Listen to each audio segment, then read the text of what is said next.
Olá, alunos do canal Pedro Sami e também alunos do Colégio CAF Macaé da primeira série. Nessa videoaula, nós vamos estar corrigindo questões do teste, da prova e do simulado CAF. Esse conjunto de questões vai estar presente na sua recuperação. Não vou sinalizar quais questões vão estar, mas algumas dessas questões vão estar na sua recuperação e aí você precisa entender, certo? Essas questões.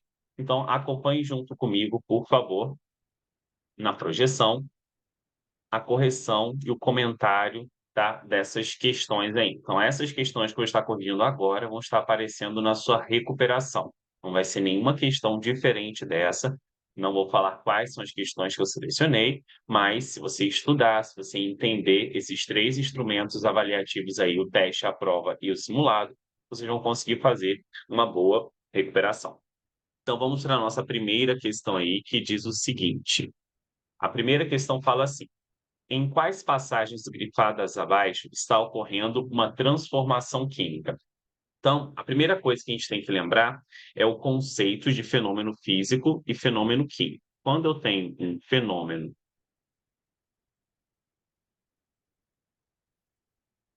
que é classificado como um fenômeno físico, um fenômeno físico é aquele fenômeno que não forma novas substâncias. Todo fenômeno físico não forma novas substâncias. Ah, professor, então o que que ele vai fazer se ele não vai formar novas substâncias? Se ele não vai formar novas substâncias, ele vai alterar apenas três coisas. Ele vai alterar forma, volume e estado físico, ok? Bom, agora, se eu tenho um fenômeno que é classificado como químico, já um fenômeno químico,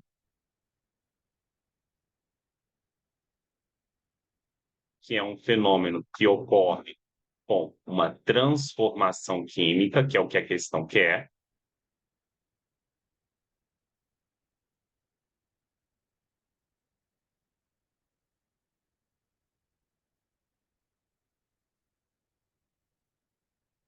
esse fenômeno químico, ele forma novas substâncias.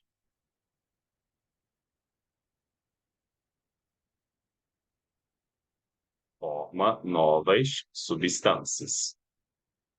E quando eu tenho um fenômeno que forma novas substâncias, ele é acompanhado de algumas evidências. Quais são essas evidências, tá? A primeira evidência que eu tenho aí é a liberação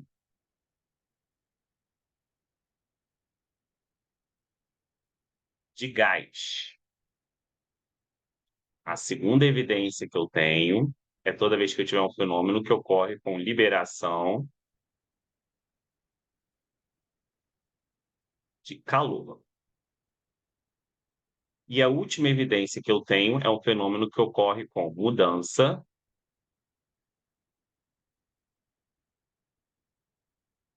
de cor, cheiro ou sabor. Então, se mudar ou a cor, ou o cheiro, ou o sabor, não precisa ser os três ao mesmo tempo, quer dizer que eu tenho um fenômeno químico. Então, vamos dar uma olhada aqui em cada um desses. Primeiro aí, o reflexo da luz nas águas onduladas pelos ventos lembrava-lhe os cabelos do seu amado. O reflexo da luz, eu não formei uma nova substância, só foi o reflexo dela. Se só foi o reflexo dela, quer dizer que no primeiro aqui está acontecendo um fenômeno físico. 2. A chama de uma vela confundia-se com o brilho dos seus olhos. A chama de uma vela é um fenômeno que está acontecendo liberação de gás e também liberação de calor. Então, um fenômeno químico.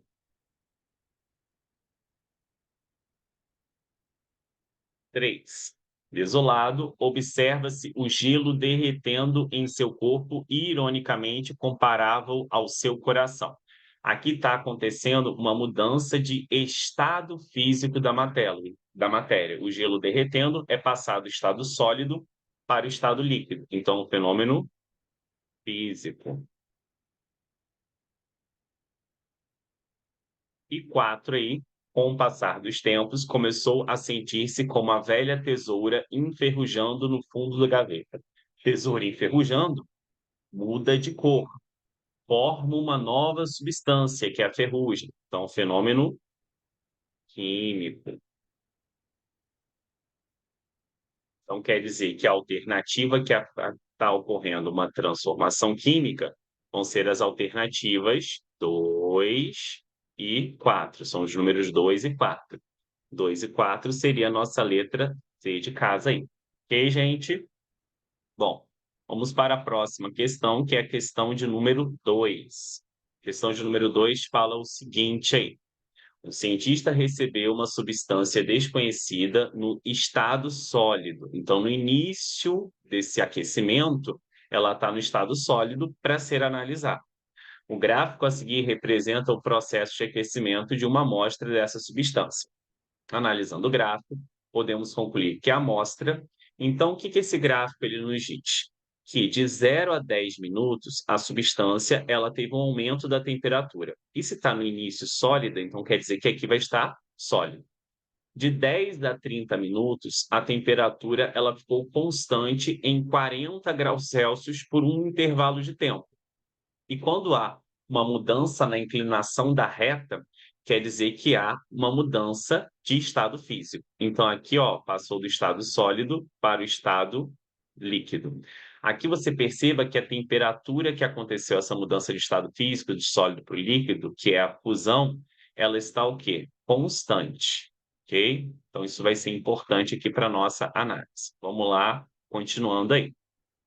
Depois que todo sólido foi convertido em líquido, a temperatura volta a aumentar, e aí se mudei a inclinação da reta, quer dizer que também vai mudar aqui os estados físicos que estão nesse sistema. Então aqui eu só vou ter o aquecimento de um líquido. Aí, novamente, eu mudei a inclinação da reta. Então aqui, na verdade, está acontecendo uma mudança de estado físico do líquido para o gasoso a 70 graus Celsius. Então, quer dizer que a temperatura de ebulição está o que aqui? Constante. Depois que todo líquido se converte em gás, ou seja, quando a ebulição finaliza em 60 minutos, a temperatura volta a aumentar e aí eu vou ter o estado quê? Gasoso. Então, toda vez que eu tenho a temperatura de fusão e a temperatura de ebulição constante, isso é característica de uma substância pura. Bom, e aí o que acontece? O que acontece é que ele pede para analisar o gráfico e concluir que a amostra apresenta duração do ponto de ebulição em 10 minutos. Então, o que acontece aqui? O ponto de ebulição, que eu vou sinalizar aqui como PE, é aqui, do líquido para o gasoso, tá bom? Então, TF pode ser chamado também de PF, ponto de fusão, e TE, que é a temperatura de ebulição, também pode ser chamado de ponto de ebulição, que é a mesma coisa que PE. Então, ponto de ebulição dura 10 minutos. O ponto de ebulição aqui, ele começa em 40 e depois ele vai até 60. Então, quer dizer que o meu ponto de ebulição aqui, ele dura 60 menos 40. Então, quer dizer que meu ponto de ebulição aqui, ele dura 20 minutos. E aí a questão está dizendo que ele dura 10 minutos. Então é falso. Duração do ponto de fusão, 10 minutos. A fusão aqui, ó, ela começa em 10 e vai até 30. Então quer dizer que o ponto de fusão aqui, a duração dele vai ser de 30 menos 10. Então quer dizer que o ponto de fusão aqui, ele está durando quanto tempo? Ele dura também 20 minutos. Então, se ele também dura 20 minutos, quer dizer que também está errado, né? A duração do ponto de fusão não é 40 minutos, é 20 minutos, tanto para a fusão quanto para a ebulição. Agora ele fala sobre as temperaturas em específico. O ponto de fusão é 40 graus Celsius. Então, aqui eu sei que é o ponto de fusão, que a duração é de 20 minutos e a temperatura relacionada a ele, ó, é 40 minutos. Então, está correto. Está correto porque aqui a gente está falando de duração, ok? Não da temperatura. Então, só para deixar sinalizado aí, aqui é duração. Sim? E a temperatura é o que a gente vai ver no eixo Y, ok? Então, aqui, ó, o ponto de fusão é 40 graus Celsius. Então, aqui, ó, ponto de fusão, 40 graus Celsius. Então, isso não está relacionado à duração, está relacionada à temperatura.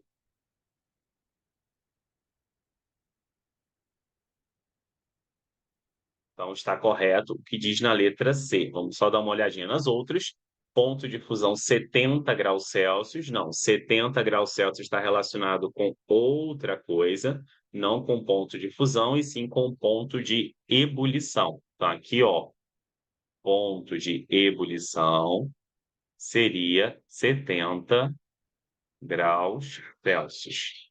E isso está relacionado com o quê? Com a temperatura.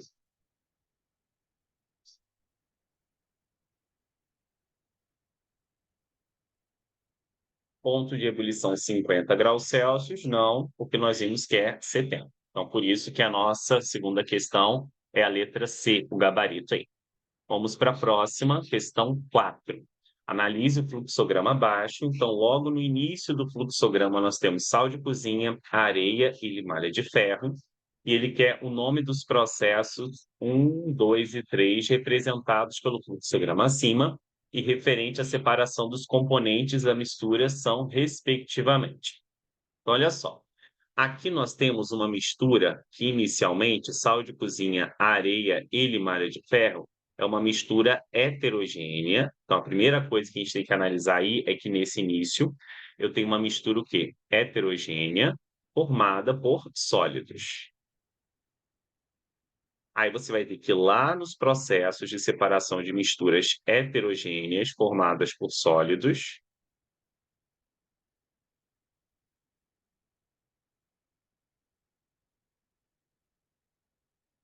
Então, heterogênea, sólido, sólido.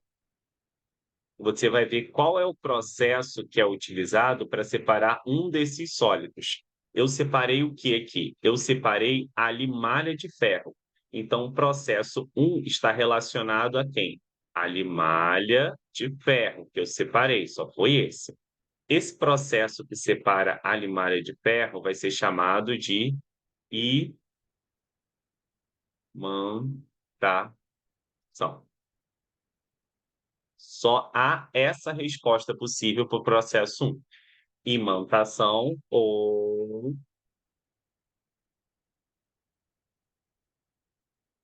separação magnética. Deixa eu ir para aqui para baixo, fica melhor.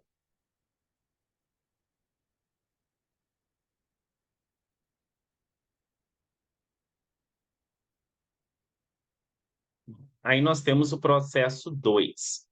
O processo 2 já é um processo onde eu, depois de adicionar água, eu separo o quê? A areia. E aí, depois que eu adicionar água, eu separo a areia, continua sendo sal e areia aqui, ó, uma mistura heterogênea, formada por quê? Por dois sólidos. Então, aqui, ó, mistura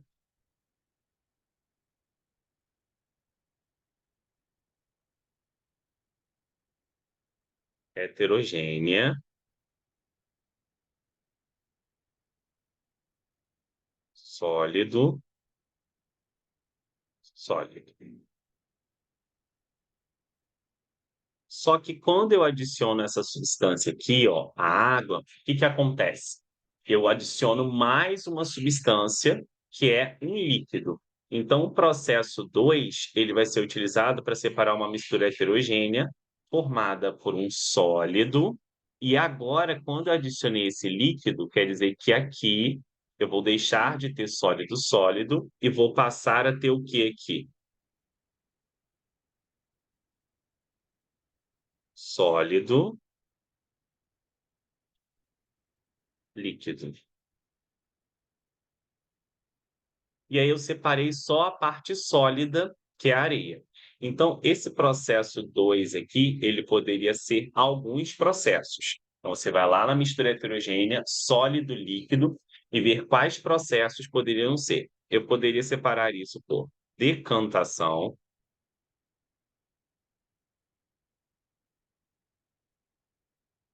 eu poderia separar isso por filtração,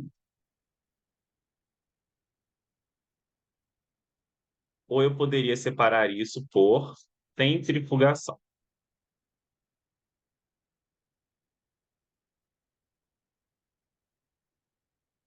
Sendo que centrifugação é muito específico para separar as frações do sangue, para separar algumas misturas onde o sólido ele não se deposita espontaneamente, rapidamente, né? Como aqui é o que acontece na decantação, que a água e a areia, apesar de ser algo que não é tão rápido, ele não é tão lento também. Então, aqui o procedimento poderia ser decantação, filtração ou centrifugação, no 2. E agora nós vamos para o último aí, que seria o 3. O 3 aqui, o que que eu tenho? Eu tenho uma solução aquosa, e aí, quando eu tenho uma solução aquosa, eu vou ter uma mistura o que aqui? Eu vou ter uma mistura homogênea, certo? Então, aqui eu vou ter uma mistura homogênea, onde essa mistura homogênea, ela vai ser formada por um sólido, que seria o sal, mais um líquido. Para mistura homogênea sólido-líquido, eu teria os seguintes processos. Eu poderia ter o primeiro processo, que seria a evaporação.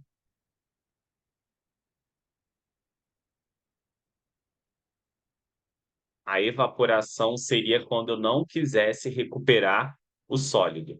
E se eu quisesse recuperar, desculpem, a evaporação seria se eu não quisesse recuperar o líquido, ok? Deixa eu até escrever evaporação bonitinho aqui, que eu me desconcentrei, que eu achei que ficou muito feio. Se eu não quiser recuperar o líquido, esse líquido ele vai ser disperso para a atmosfera e evaporação. Agora, se eu quiser recuperar esse líquido, aí eu utilizo o que nós chamamos de destilação,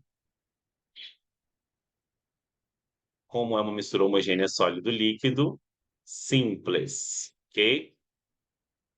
Então, nós vamos ver aí qual é o processo que vai ter esses três aí, essas sequências. Então, o processo ou a letra que está tendo essa sequência, a gente vai ver que vai ser separação magnética, que é o que aparece aí nas letras.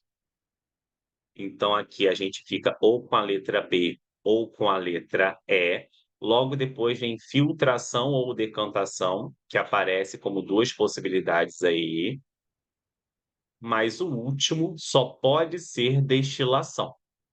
Ele não especifica destilação, mas eu sei que a destilação é simples. Então, o gabarito desta questão aí seria nossa letra B. Separação magnética, filtração e destilação. Ok? Sim? Então vamos para a nossa próxima questão, que é a questão de número 4. Questão de número 4 fala o seguinte: sobre o bicarbonato de sódio, afirma-se que é, e ele pede a primeira classificação para se dizer se é simples ou composta. Então, bicarbonato de sódio, eu vou botar aqui a fórmula da substância, NaHCO3. Como é que eu sei se uma substância é simples ou composta? Uma substância, ela vai ser simples se ela tiver apenas um elemento na sua fórmula química. E ela vai ser composta se ela tiver dois ou mais elementos na sua fórmula química. Então, uma substância simples é aquela que apresenta apenas um elemento.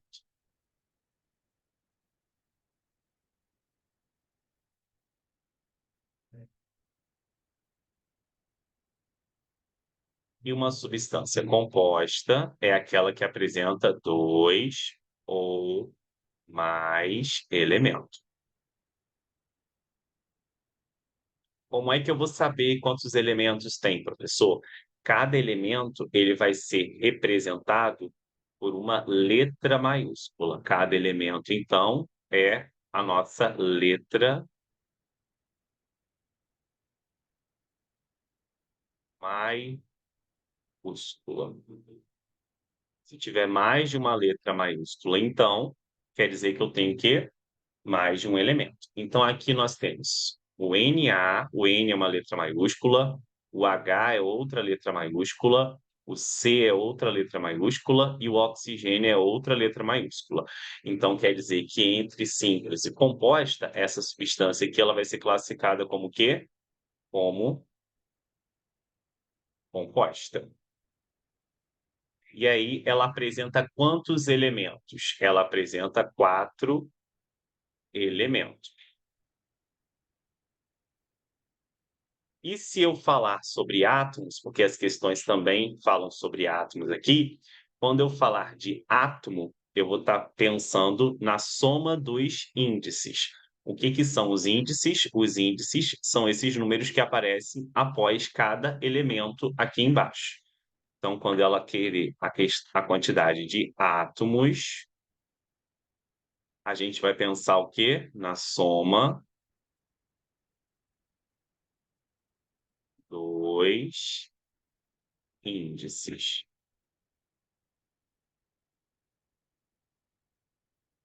Não ter nada aqui é a mesma coisa que ter um, aqui também é a mesma coisa que ter um, aqui é a mesma coisa que ter um e aqui três. Então, aqui eu vou somar, ó, 3 mais um, mais um. Então, aqui a quantidade de átomos seriam o quê? 6 átomos.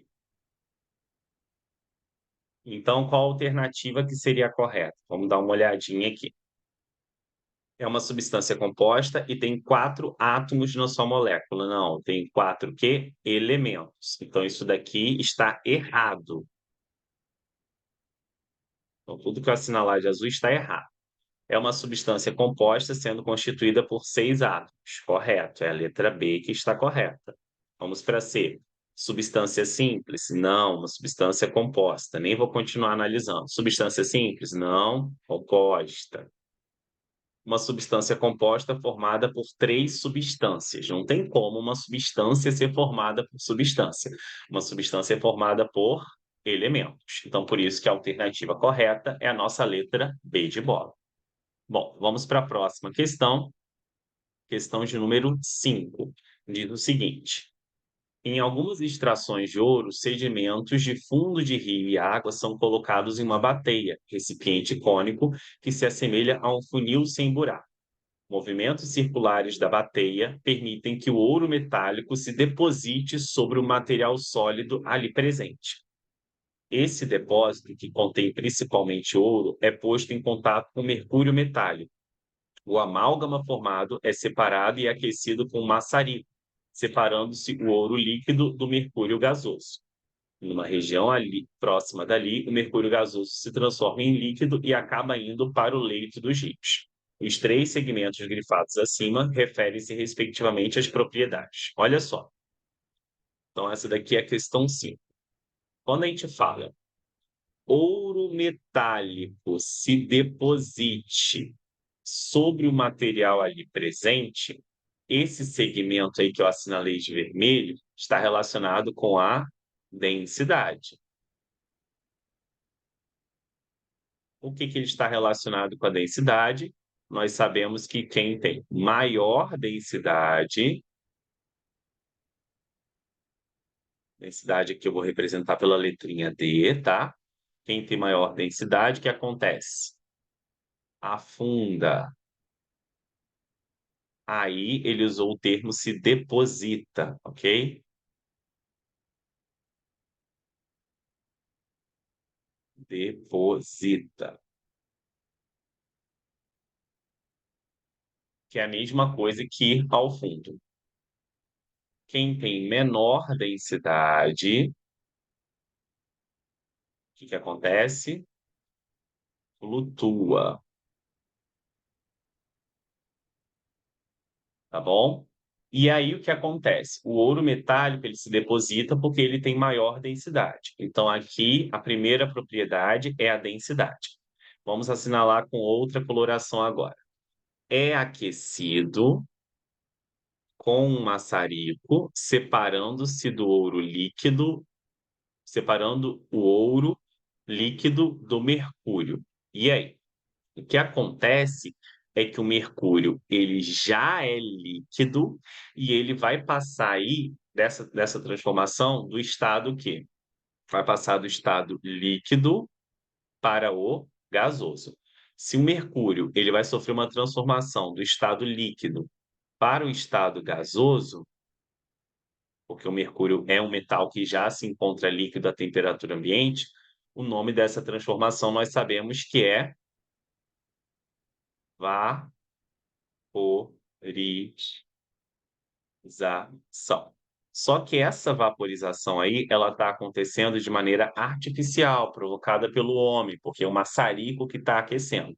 Então, essa vaporização é do tipo ebulição. Então, quer dizer que esse trecho está associado ao quê? Está associado a uma propriedade chamada temperatura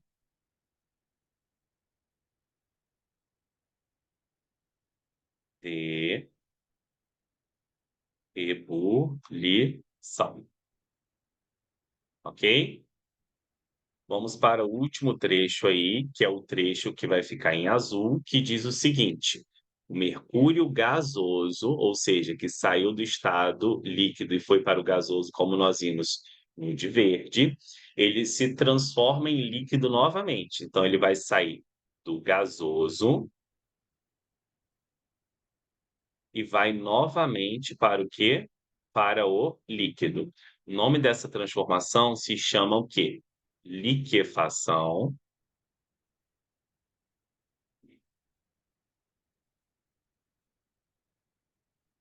ou condensação.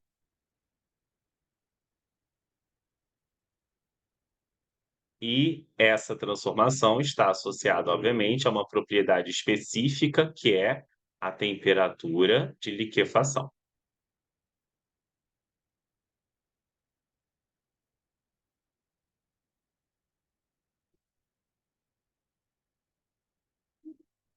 Então, a alternativa que tem essa ordem aí, como a gente está vendo, ou seja, densidade, vaporização do tipo ebulição, ou seja, temperatura de ebulição, e temperatura de liquefação, seria no gabarito aí a nossa letra C de casa. Ou melhor, desculpe, letra D, densidade, temperatura de ebulição, temperatura de liquefação, ok? Não é peso, né? É densidade que está relacionada aí com ele se depositar, ok? Vamos para a próxima questão, que é a questão 6. Em uma bancada de laboratório, temos 5 frascos com rolha comum, os quais contêm separadamente os seguintes líquidos. Em um dia de muito calor, 40 graus Celsius, em determinado instante, no laboratório, houve-se um estampido produzido pelo arremesso da rolha de um dos frascos para o teto. De qual frasco foi arremessada a rolha? Esse estampido, devido ao arremesso da rolha, é provocado pela pressão do gás que vai ser produzido aí. Então, quer dizer que eu vou precisar ter uma substância que está no estado gasoso nesta temperatura de 40 graus Celsius, tá? Então, você teria que chegar a essa conclusão lendo o texto. Pressão do gás, formato. E aí, qual vai ser o frasco que vai estar formando um gás devido a essa temperatura?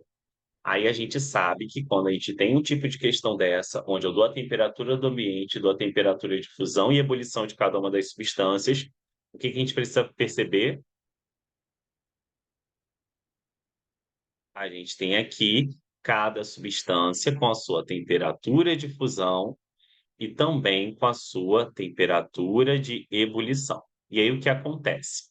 O que acontece é que se esses 40 graus Celsius estiverem antes da fusão, quer dizer que a substância ela não sofreu fusão, então ela vai estar no estado sólido. Se estiver entre a fusão e a ebulição, esses 40 graus Celsius, quer dizer que a substância ela vai estar no estado líquido. E se tiver após a ebulição, quer dizer que essa substância vai estar no estado quê? Gasoso. Ok. Então vamos lá analisar uma a um. 40 graus Celsius aqui está exatamente no meio. Se está exatamente no meio, quer dizer que o estado físico da substância do frasco 1 vai ser o quê? Líquido. O benzeno, tudo bem, está exatamente no meio também, entre 5 e 80. Então aqui também vai ser o quê? Líquido. O etanol também está exatamente no meio, ó, 40 graus Celsius. Então aqui também vai ser o quê? Líquido. O pentano, 40 graus Celsius, está aqui, ó, após a ebulição. Então, se 40 graus Celsius está após a ebulição, quer dizer que aqui vai estar o quê? Gasoso. Opa! Então, de qual dos frascos foi arremessada a rolha? Foi arremessada do frasco 4. E o ácido acético, 40 graus Celsius, está aqui, entre a fusão e a ebulição. Então, aqui também seria líquido. Então, o único que é gasoso aí seria o nosso frasco 4, por isso que a resposta é 4, ok? Bom, vamos para a próxima questão, que é a questão de número 7. Grãos de polietileno, que tem densidade igual a 0,93 gramas por ml, plástico muito utilizado em embalagens devido à sua baixa reatividade, podem ser separados de grãos de PVC, que tem densidade 1,05 gramas por ml, plástico muito utilizado em tubos devido à alta resistência mecânica e facilidade de moldagem, quando misturados por simples adição de água. Então, eles são separados por simples adição de água, que tem densidade igual a 1 grama por ml. Explique esse fato dando o nome do processo utilizado. Nós vimos aí na questão de densidade que quem tem maior densidade afunda, se deposita, quem tem menor densidade o quê? Flutua. Então, se eu estou adicionando um líquido para separar dois sólidos que apresentam densidades diferentes, o nome desse processo ele é chamado de flotação. E aí ele quer que explique esse processo. Ao se adicionar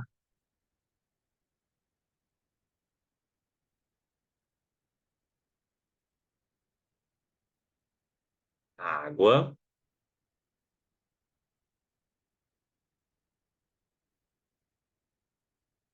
o polietileno, que é o primeiro dos plásticos aí citado, que tem densidade menor que a água, perceba aí que a densidade dele é 0,93, menor que a da água, que é 1,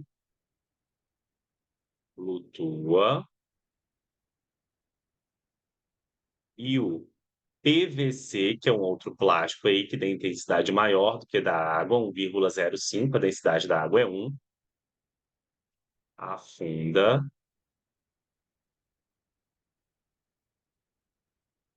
devido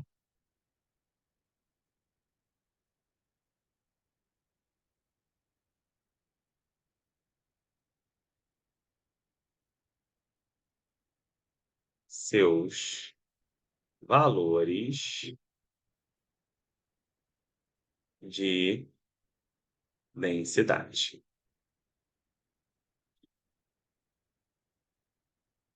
Ok?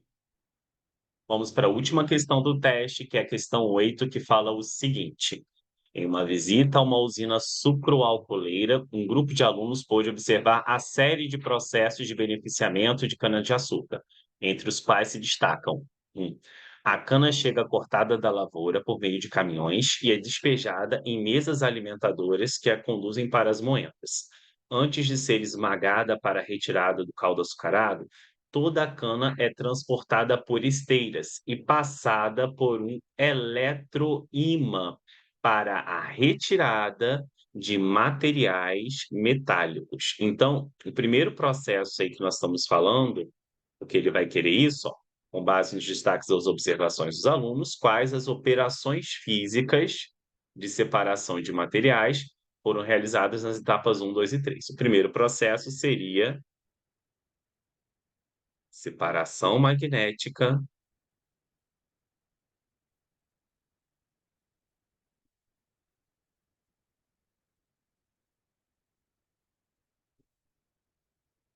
ou imantação.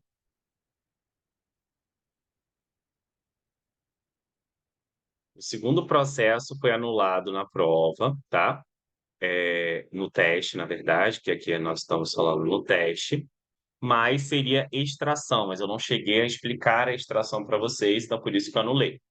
Então nós vamos para o terceiro, tá bom? O terceiro fala o seguinte: o caldo primário resultante do esmagamento é passado por filtros.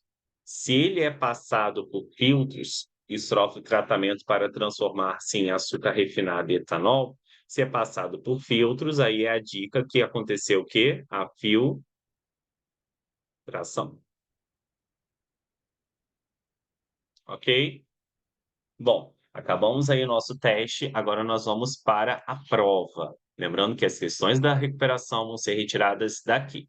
Novamente, uma questão envolvendo fenômeno físico e químico.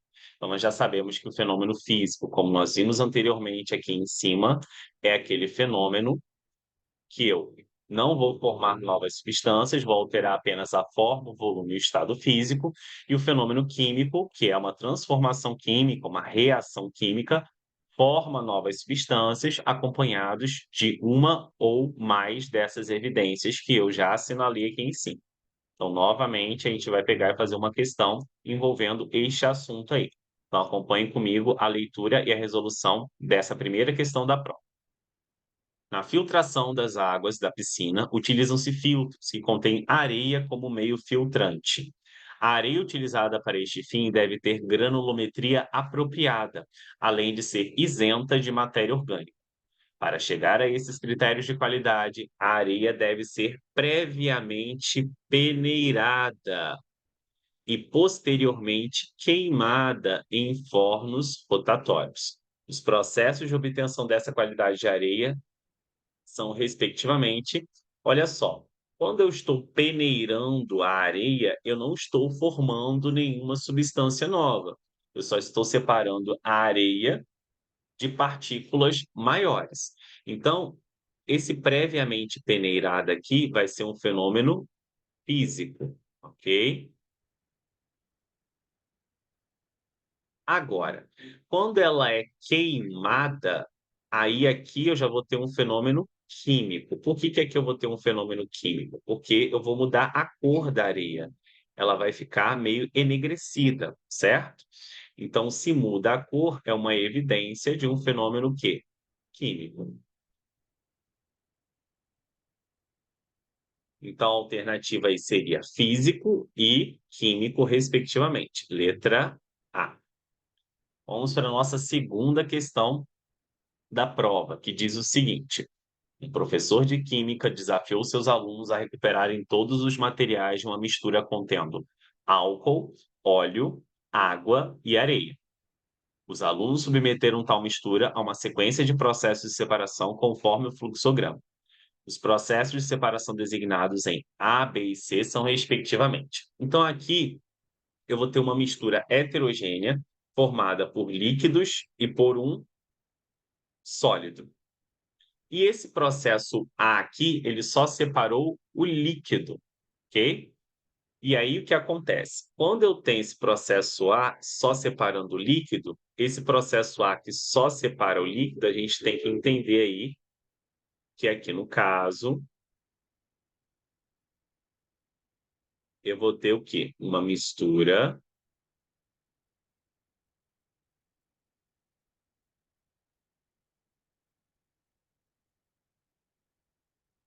heterogênea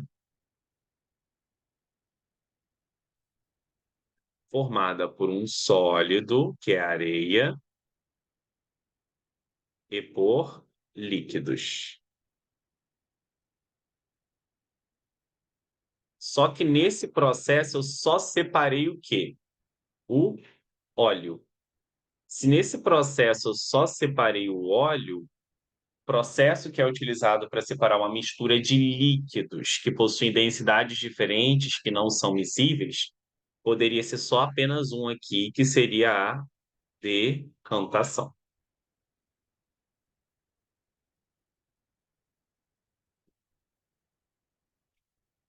Agora, eu tenho uma mistura heterogênea, também formada por sólidos e líquidos, tá? Só que agora eu vou separar o sólido dessa mistura heterogênea formada por sólido e líquidos. Então, aqui novamente, ó, eu vou ter uma mistura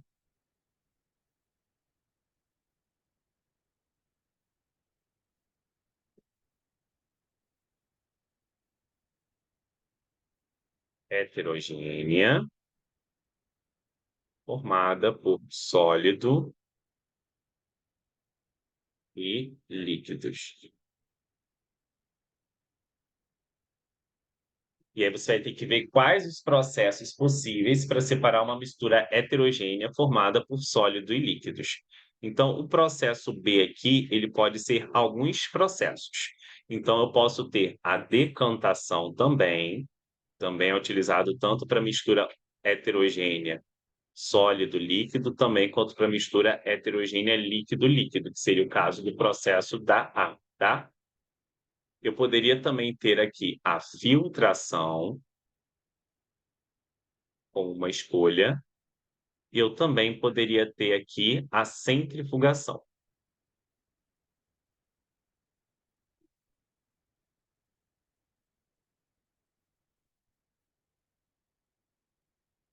E aí nós vamos ver qual é desses processos que vai estar na alternativa. Bom, aqui na última eu tenho água e álcool. Quando eu tenho água e álcool aqui, aí aqui eu já vou ter o quê? Uma mistura, não mais heterogênea, mas uma mistura homogênea. E essa mistura homogênea vai ser uma mistura homogênea formada por 2 líquidos. Então vai ser líquido, líquido. Essa mistura homogênea formada por 2 líquidos só tem um processo possível para essa mistura, que seria o processo C aqui. Seria a nossa destilação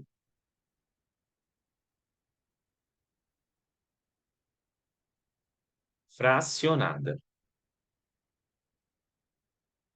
que é a ebulição do líquido de menor temperatura de ebulição, seguida de condensação dele. Então, no caso aí, o álcool entraria em ebulição primeiro, que a temperatura de ebulição dele nós sabemos que é 78 graus Celsius, a água é 100. Então, nós vamos ver qual alternativa que tem esses processos aqui. Decantação. Então, a gente ficaria ou com a letra B ou com a letra C. Depois eu teria evaporação, que não é utilizada para mistura heterogênea de sólido líquido. Então, aqui a gente vai pegar e vai ficar com filtração, que é o que está aparecendo aqui, ó. Depois de decantação, filtração e, por último, destilação. Ele não especificou, mas nesse caso seria destilação o quê? Fracionada. Então, o gabarito aí, a alternativa seria a nossa letra C de casa. Ok? Vamos para a nossa próxima questão da prova, que é a questão de número 3. Vamos lá. Podemos dizer que praticamente todos os elementos químicos naturais e artificiais são formados por uma mistura de isótopos. Então, você tem que lembrar aí que isótopos são átomos que apresentam o mesmo número de prótons, para entender o texto. Dentre os isótopos artificiais, destacam-se os radioativos, como o iodo 131, usado na medicina no mapeamento da tireoide, e o fósforo 32, usado na agricultura no estudo do metabolismo dos vegetais. O isótopo de iodo 131 se difere do isótopo de iodo 129, pois o primeiro possui. Uma introdução rápida aqui sobre esse assunto. Ó, na questão 3, a gente precisa lembrar da representação atômica. Então, como é que é uma representação atômica? Vamos lembrar que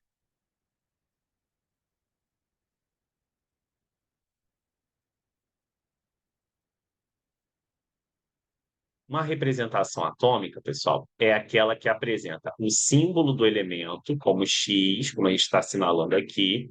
O que fica embaixo é o Z, que é o que nós chamamos de número atômico, e o que fica em cima é a massa, que nós chamamos de A. Essa massa pode aparecer tanto à direita, com o expoente, como ela também, essa massa pode aparecer à esquerda, como também o expoente. Então, aqui a gente sabe que A vai ser a massa, número de massa, e o Z é o que nós chamamos de número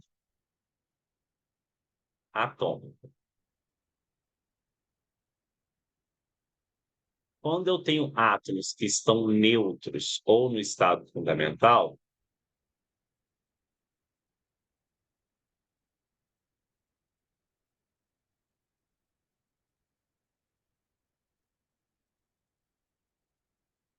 quando estão neutros ou no estado fundamental, nós sabemos que o que que acontece? O número atômico é igual ao número de prótons, que também é igual ao número de elétrons. Correto? Outra coisa que nós sabemos, independente de estar no estado fundamental ou não, é que essa massa, que esse A aqui, é igual à soma do número atômico mais o número de nêutrons. Ou a gente também pode colocar essa fórmula da seguinte maneira: o A é igual ao número de prótons mais o número de nêutrons, ok?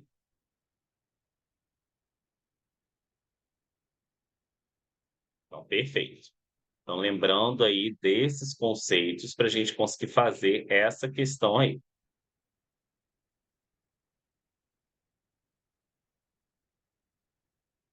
Então, vamos lá.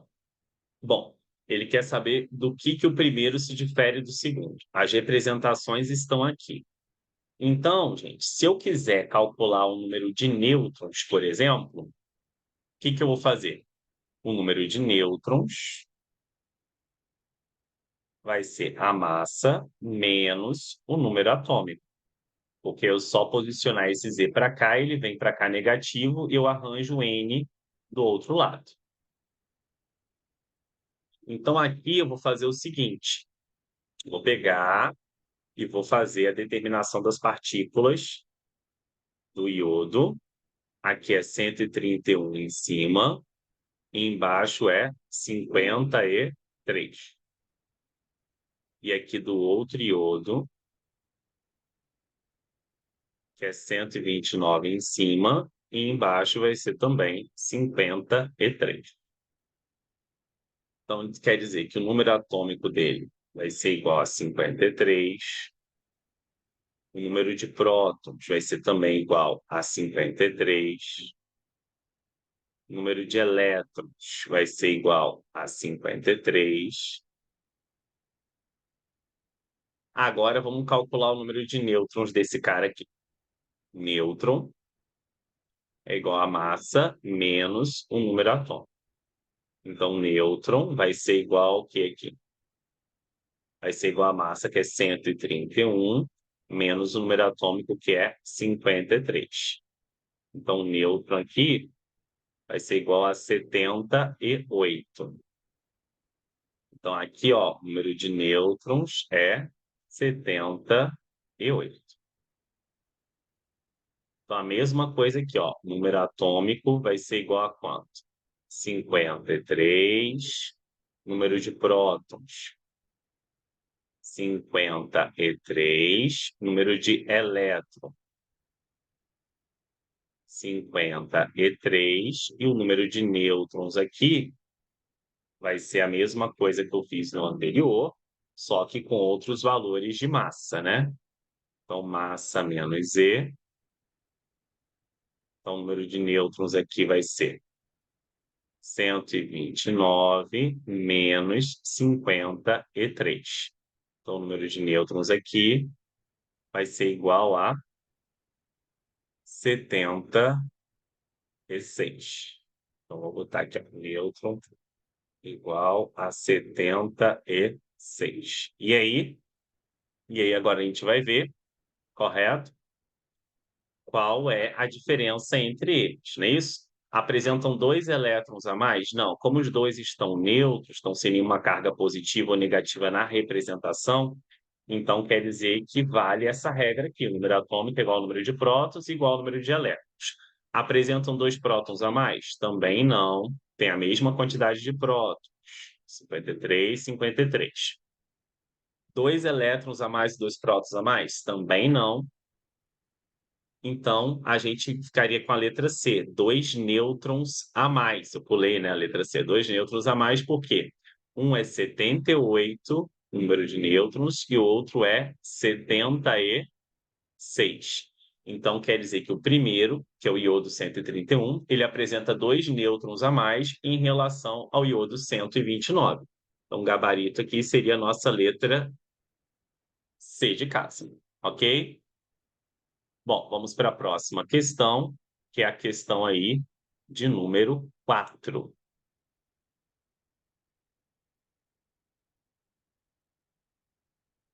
Questão de número 4 diz o seguinte: tem aí umas alternativas que eu sem querer comi.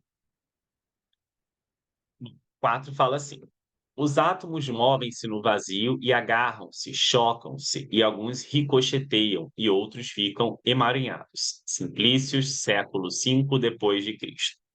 Hoje, sabemos que os átomos emaranhados são resultados de uma ligação entre eles. Nos átomos, os elétrons que participam de uma ligação fazem parte do nível de valência.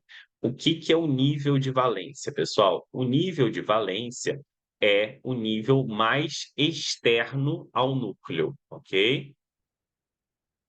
Nível de valência quer dizer que é o nível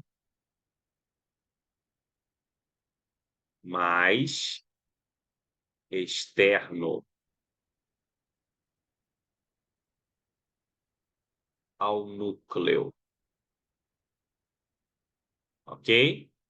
Quantos elétrons estão presentes nesse nível de valência? E aí ele deu o número atômico do bromo aqui, ó, que é 35.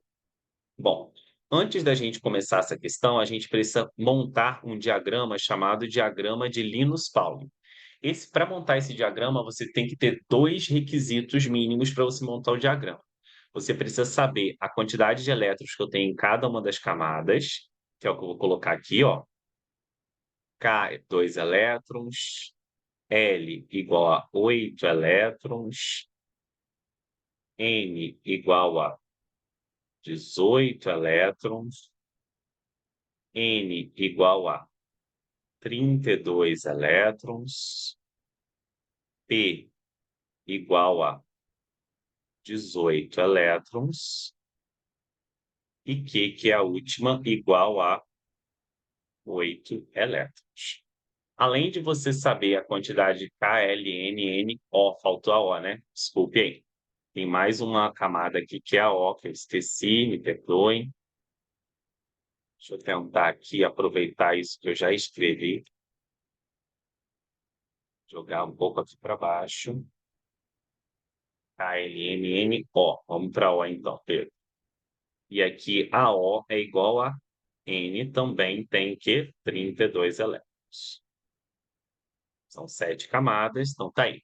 Além de você saber a quantidade de elétrons por camada, você também tem que saber a quantidade de elétrons por subníveis.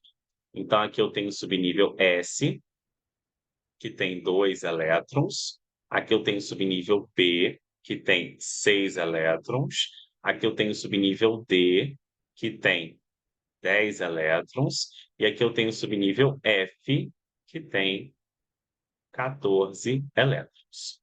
Bom, sabido isso, agora a gente consegue montar o diagrama. Você sempre vai utilizar os subníveis da esquerda para a direita e a soma desses expoentes corresponde à quantidade máxima de elétrons que eu tenho que ter em cada camada. Então, aqui na primeira camada K, eu tenho o subnível 1, S, 2. Na camada L, eu vou precisar de 2 subníveis. O 2S2 e também vou precisar do subnível P. Então, 2P6. Por que 2? Porque está na segunda camada.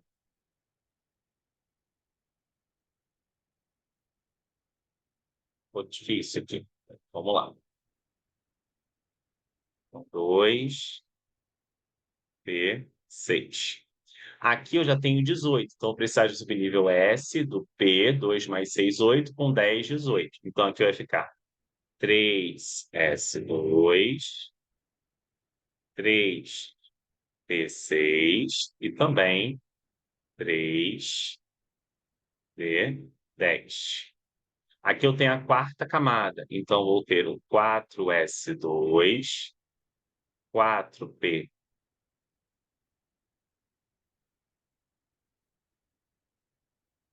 4P6 e aqui 4D10. Só que aqui são 32 elétrons. Então, aqui somando 2 com 6, 8, com 10, 18. Vou precisar de mais um subnível, que vai ser aqui o F. Então, vai ficar 4F, 14. Na quinta é a mesma quantidade que a quarta. Então, vai começar com 5, mas vai ser a mesma coisa. 5S2, 5P6, 5D10 e 5F14. A sexta vai ser a mesma coisa que a terceira, só que começando com 6. Então, 6S2, 6P6, 6D10. E a sétima, apenas 8. Então, vou precisar de um subnível S, 7S2 e 7P6. Agora, eu vou traçar diagonais, que foram resultados do estudo do Linus Pauling, para distribuir esses elétrons em ordem crescente de energia. Essas diagonais sempre vão partir da direita para a esquerda, cortando o subnível no meio. Então, aqui, ó, 1S2, acabou a primeira diagonal. 2S2, acabou a segunda diagonal. 2P6, 3S2, acabou a terceira. 3P6, 4S2, acabou a quarta. 3D10, 4P6, 5S2, acabou a quinta. 4D10, 5P6, 6S2, acabou a sexta. 4F14, 5D10, 6P6, 7S2, acabou a sétima. E a oitava, 5F14, 6D10, 7P6. Agora eu vou distribuir os 35 elétrons do bromo seguindo estas diagonais. Então, vou botar aqui o bromo.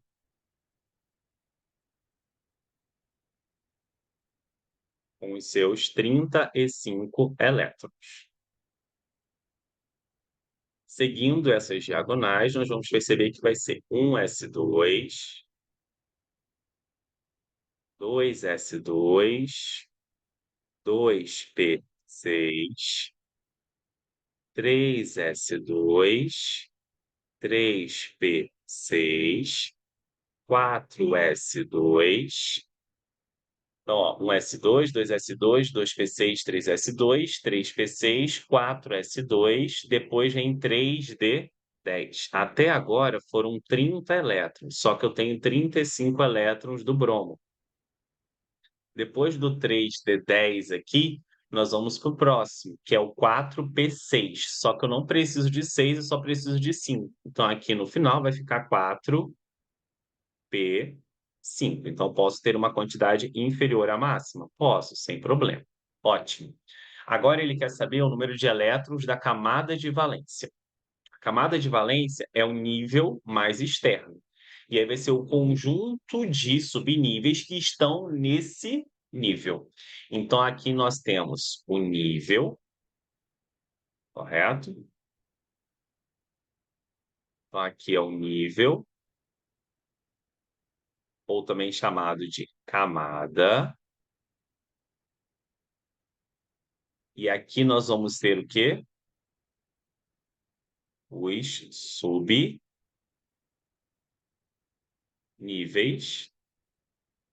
que também podem ser chamados de subcamadas.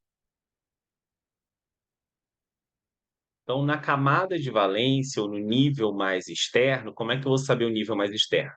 Você vai saber por esse número aqui, ó. Aqui eu tenho o quê? Número 4. É o maior número?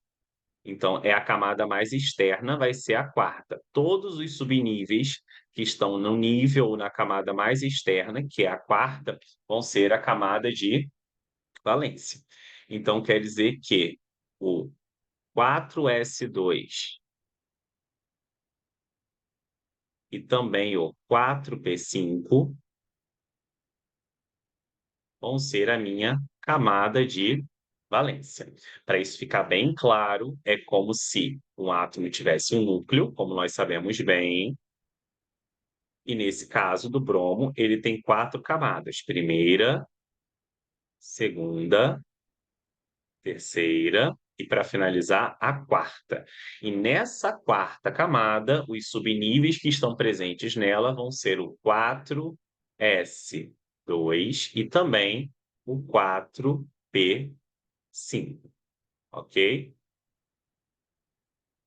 Então, se o 4S2 e o 4P5 vão estar aqui na quarta camada, eles todos vão ser camadas de valência. Só que ele quer a quantidade de elétrons que estão nessa camada de valência. Se ele quer a quantidade de elétrons que estão nessa camada de valência, o que que a gente vai fazer aqui?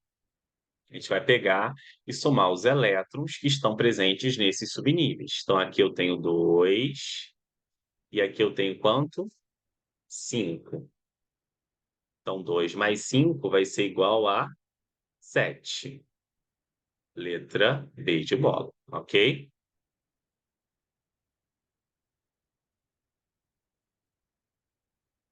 Tudo bem?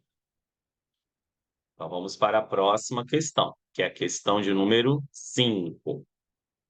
Arqueologistas usam diferença de densidade para separar as misturas que obtêm por escavação.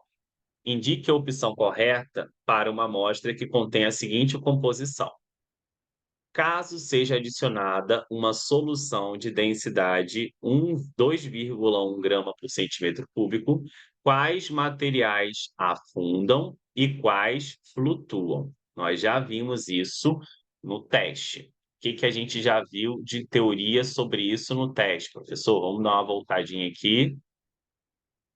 Quem tem maior densidade afunda, se deposita. Quem tem menor densidade, o quê? Flutua. Então, aqui na prova, cai uma questão novamente sobre densidade, e ele quer saber quais que afundam e quais que flutuam. Então, tranquilo aqui para a gente, ó. Bom, a densidade da solução foi de quanto? 2,1, não é isso? Então, quem tem a densidade maior que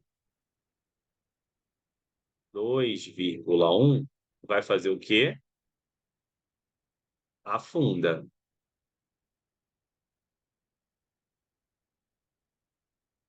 Quem tem a densidade que é menor que 2,1 flutua.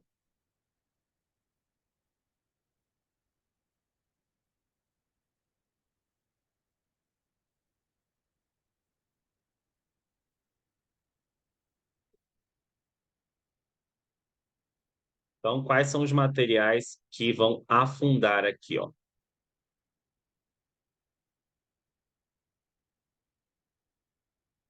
Os que afundam é que tem densidade maior que 2,1. Então, seria areia, solo e pedras, ó. Areia de 2,2 a 2,4, solo de 2,6 a 2,8, pedras de 2,6 a 5.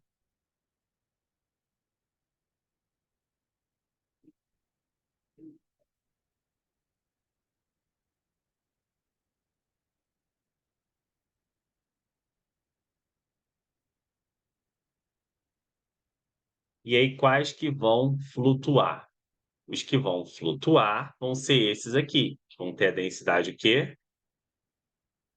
Menor que 2,1. Vou botar de azulzinho aqui para ficar bem didático para vocês, gente.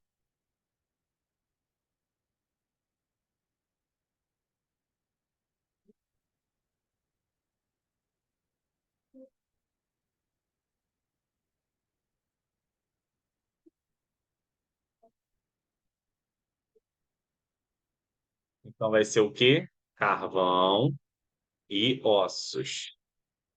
Por isso que os arqueologistas utilizam essa solução aí, porque eles conseguem pegar e separar materiais que são utilizados aí para o estudo, né? Que eles estudam na questão dos fósseis e tudo mais. Então, afundam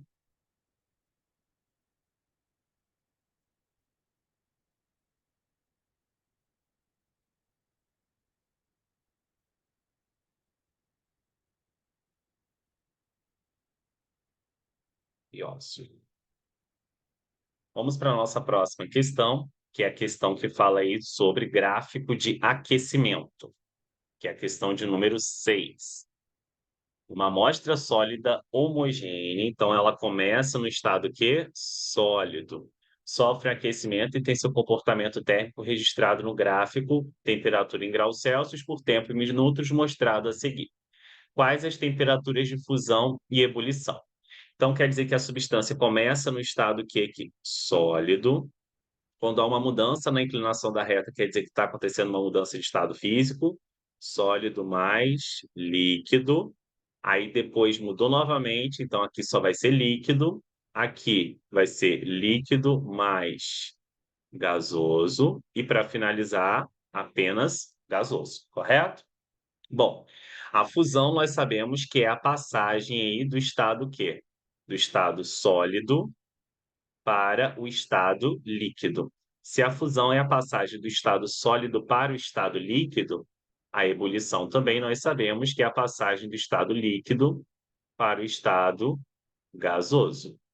Então, do sólido para o líquido, onde acontece essa temperatura acontece a 40 graus Celsius. Essa mudança acontece na temperatura de 40 graus Celsius. Então, quer dizer que a temperatura de fusão aqui, ó, é igual a 40 graus Celsius. E a temperatura de ebulição, neste caso, é a mudança do líquido para o gasoso. Do líquido para o gasoso acontece aqui, ó, a 80 graus Celsius. Então, a temperatura de ebulição vai ser o quê?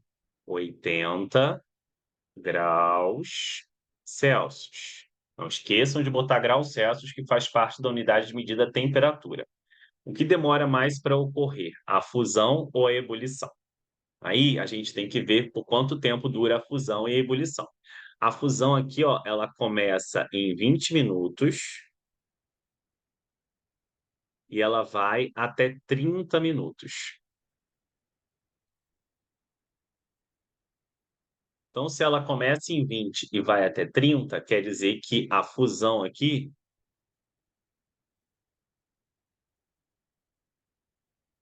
ela demora 10 minutos. A ebulição, ela começa em 55 e vai até 65. Se ela começa em 55 e vai até 65, então quer dizer que a ebulição,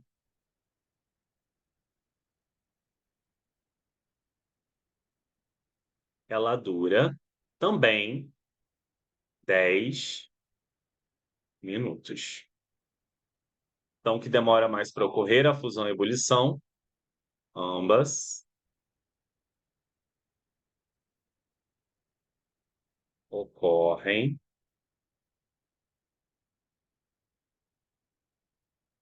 com mesma duração.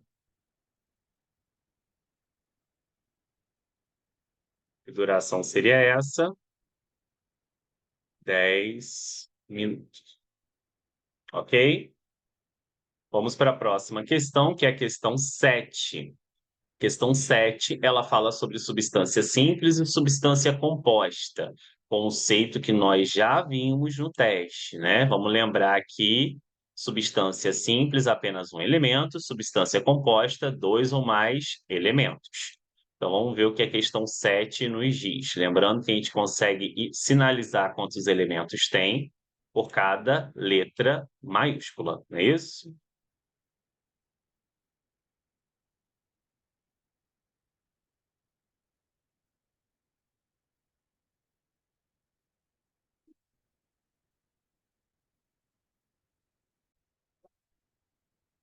Então, vamos para a questão 7.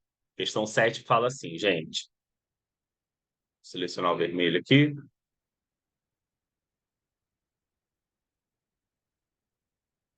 O que via meu pai, se é que via, se é que me via por detrás daqueles olhos cheios de álcool.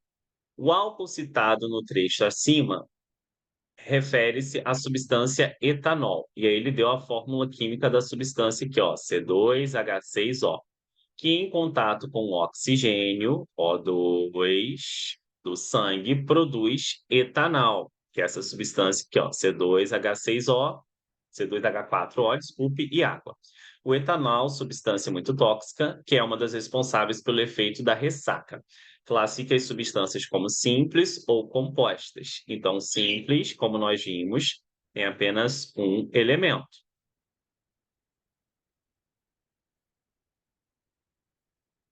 Composta é aquela que apresenta dois ou mais elementos.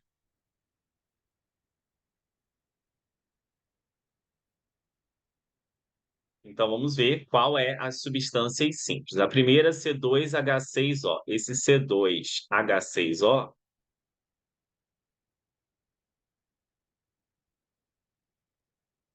vai ser uma substância composta. Eu tenho três letras maiúsculas aí: o C, o H e o O. Depois eu tenho o O2. O O2 vai ser uma substância o que aqui? Simples, só tem uma letra maiúscula na fórmula química, que é o oxigênio. E para finalizar, nós temos o C2H4O.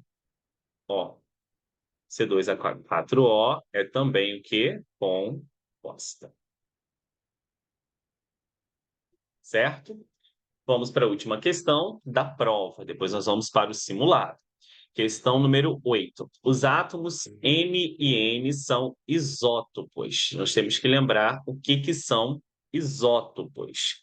Isótopos são átomos que apresentam o mesmo número de prótons, tá, gente? Isótopos são átomos que apresentam o mesmo número de prótons.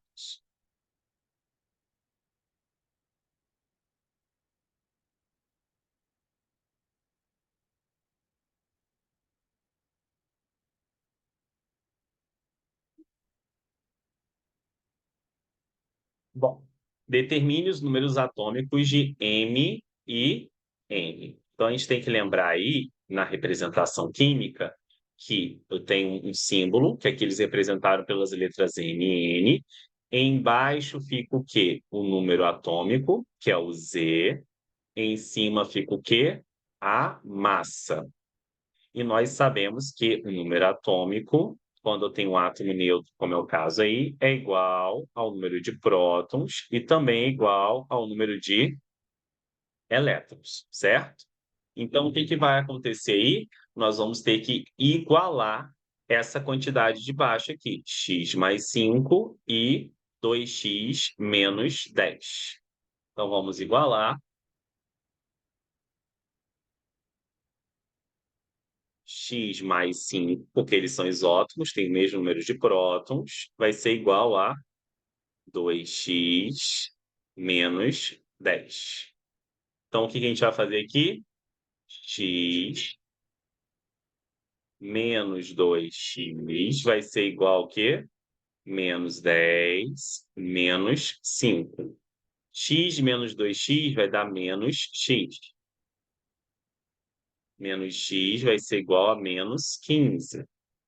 Aí eu vou multiplicar isso aqui por menos 1, porque eu não posso deixar esse x negativo.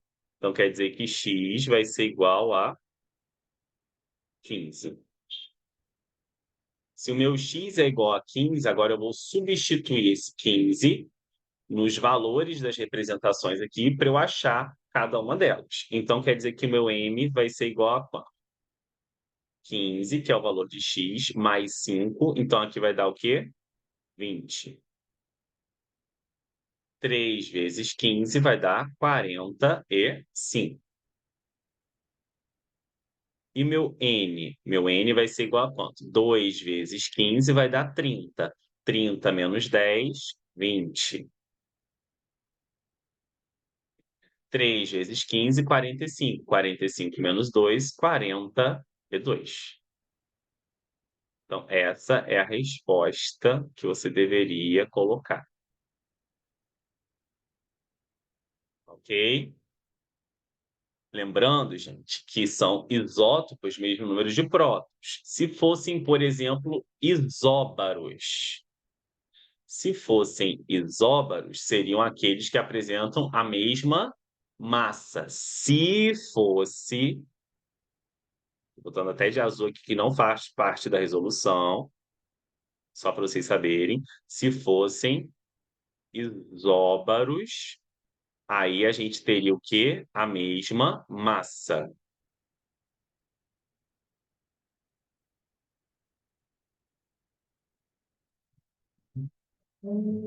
Mesmo número de massa. E aí, se é o mesmo número de massa, o que que vai acontecer? O que vai acontecer é que eu teria que igualar, na verdade, 3x com 3x menos 2. Ok? Não é o caso, que muitos alunos fizeram isso errado, eu estou sinalizando. E agora nós vamos para a nossa última questão aí, último bloco de questões, que vão ser as questões do simulado CAF. Então tá aqui, ó, simulado CAF. Então vamos para esse último bloco aí. Fala o seguinte aí, as questões do simulado CAF, vamos aí para primeiro. Os compostos orgânicos possuem interações fracas e tendem a apresentar temperaturas de fusão e ebulição menores do que os compostos inorgânicos. A tabela a seguir apresenta dados sobre as temperaturas de fusão e ebulição de alguns hidrocarbonetos. Na temperatura de menos 114, é correto afirmar que os estados físicos que se encontram os compostos metano, propano, eteno e propino são respectivamente. Aqui, gente, toma muito cuidado, porque ele mencionou primeiro a temperatura de quê? De fusão, e depois ele mencionou a temperatura de quê? De ebulição. E geralmente não é isso que se faz, né? É uma pegadinha aqui. Então, o que a gente tem que fazer nesse caso? Nesse caso, o que a gente tem que fazer, a melhor maneira é pegar e jogar na parte correta, né? No que é correto. Então, aqui, a gente primeiro teria que analisar a temperatura de fusão e depois a temperatura de quê? De ebulição. Então, o ideal aqui seria você pegar e refazer aqui, ó, a tabela com os valores. E aí você faria o seguinte aqui, ó, colocaria primeiro o TF e aqui depois o TE, para você fazer aquela análise que nós já estamos habituados a fazer. Então, o TF aqui, ó, menos 182 do primeiro e do outro menos 162. Aqui esse menos 188 e aqui menos 42.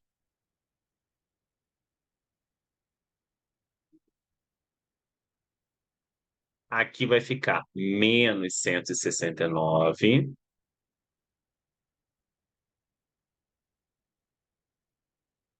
e aqui menos 104. Aqui vai ficar menos 101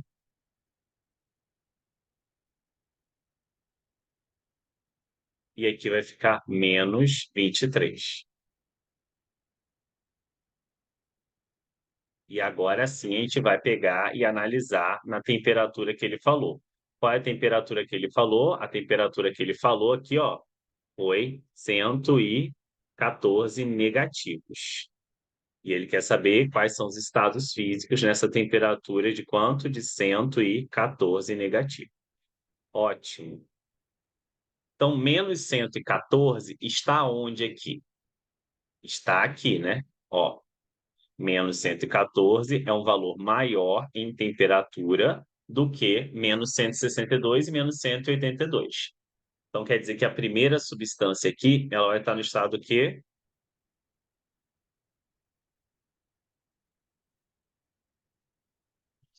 Desculpe, gente, o computador só está muito lento. Então, a primeira substância aqui, ela vai estar no estado quê?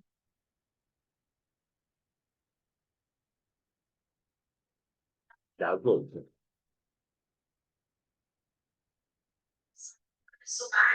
Ok? Agora, próximo, o propano. Aqui, menos 114 é uma temperatura que ela é maior que menos 188, mas ela é menor que menos 42. Lembra que são temperaturas o quê? Negativas, não é isso?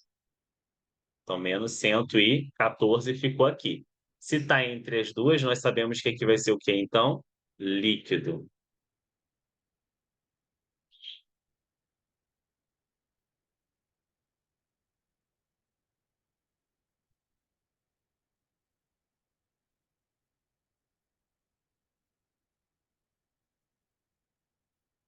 Ok? Agora, menos 114 também, novamente, está entre as duas. Sim, também está entre as duas. Menos 114 está aqui, ó. Então, aqui, menos 114, novamente, vai ser o quê? Líquido.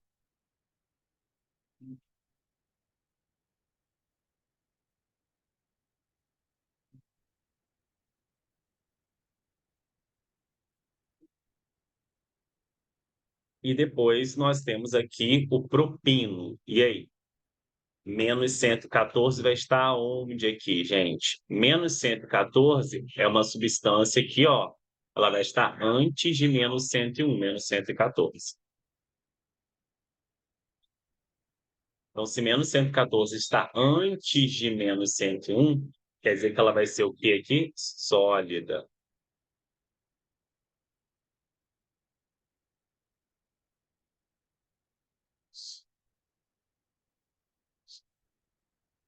Então, aqui seria gasoso, líquido, líquido, sólido. Letra E. Vamos para a próxima questão, que é a questão de número 2. Analise os itens a seguir Escreva entre parênteses F quando tratar-se de um fenômeno físico e Q quando tratar de um fenômeno químico. Fervura da água é só mudança de estado físico dela. Então, fenômeno físico, como a gente viu, o fenômeno físico não forma o quê? Novas substâncias. Obtenção do oxigênio líquido a partir do ar atmosférico. É só transformar ele de gasoso para líquido. Então, também é um fenômeno quê? Físico. Cozimento de um ovo numa panela de pressão. O cozimento do ovo, gente, numa panela de pressão, é algo que vai mudar o quê? Muda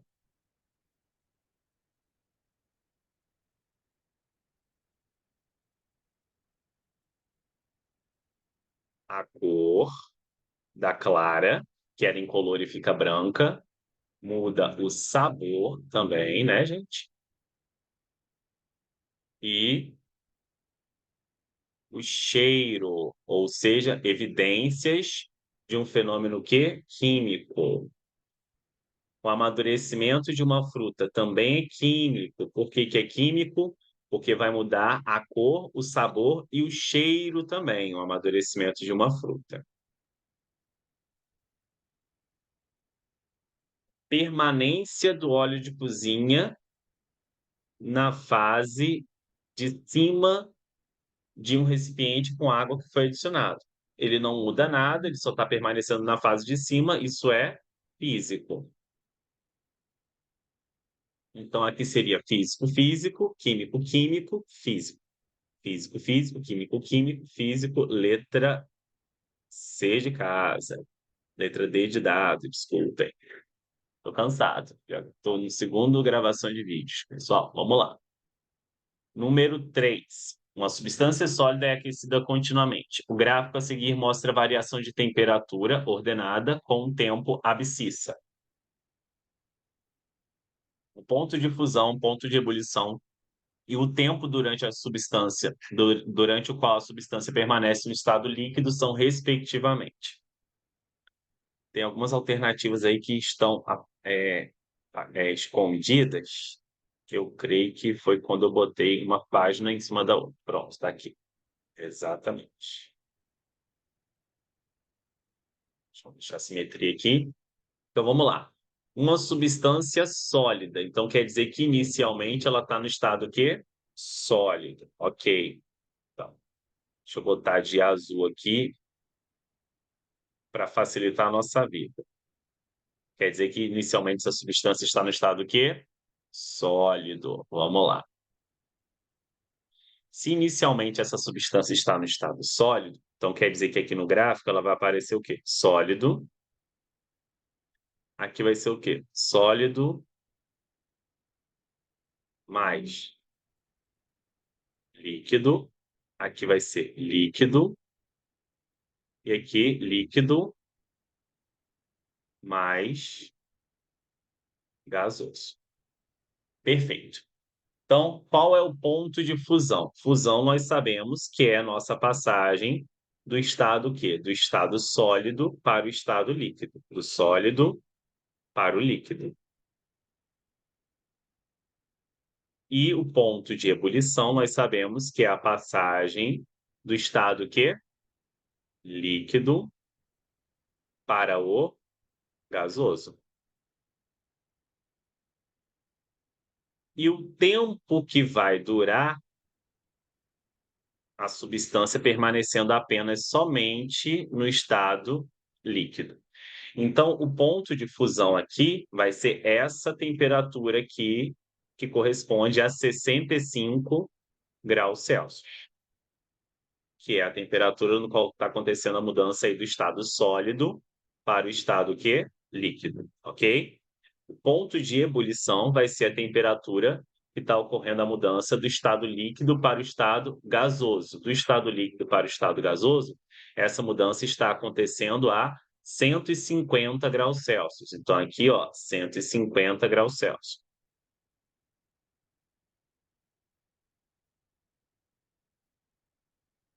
E nós temos também o tempo no qual a substância permanece apenas líquida. O tempo que a substância permanece apenas líquida vai de 20 até 25.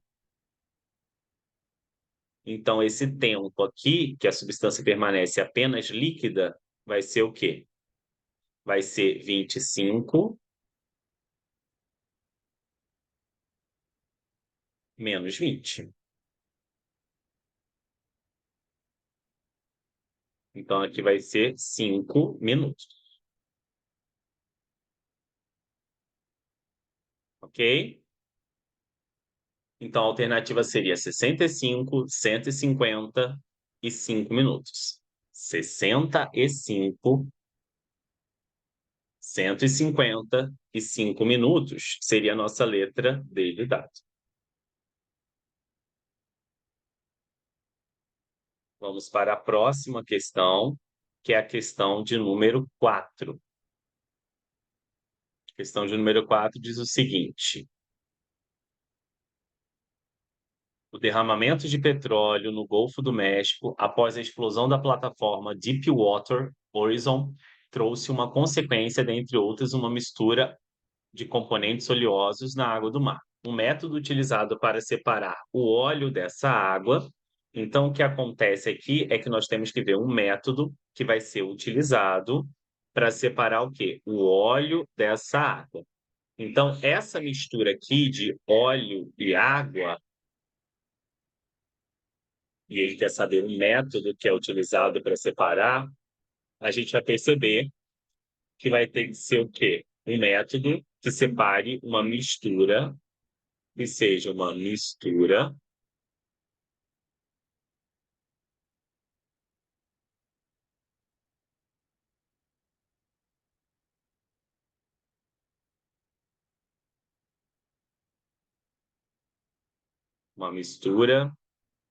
heterogênea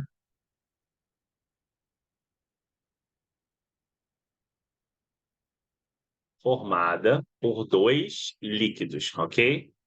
Líquido, líquido. E o método que separa uma mistura heterogênea formada por dois líquidos, líquido,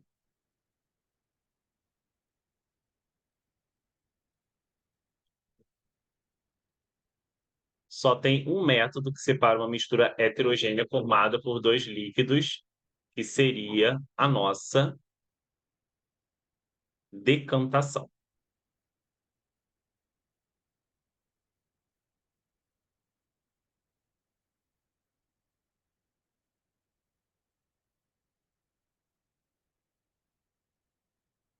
E decantação é a nossa letra D de dado, ok? Vamos para a questão 5 aí. Alguns historiadores da ciência atribuem ao filósofo pré-socrático Empédocles a teoria dos quatro elementos. Segundo essa teoria, a constituição de tudo o que existe no mundo e sua transformação dariam-se a partir de quatro elementos básicos: fogo, água, água, fogo, ar, água e terra. Hoje, a química tem outra definição para elemento. Elemento é o conjunto de átomos que possuem o mesmo número atômico. Portanto, definir H2O como elemento está quimicamente incorreto porque se trata de. Então, H2O é uma substância aqui, ó, que apresenta dois elementos, duas letras maiúsculas. Nós temos o hidrogênio e também nós temos aqui o oxigênio. Então, se nós temos o hidrogênio e nós temos o oxigênio, são dois elementos.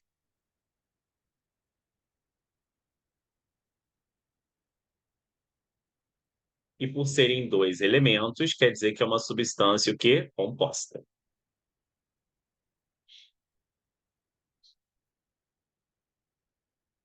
Gente, me desculpem, o computador começou a ficar muito, muito lento, tá?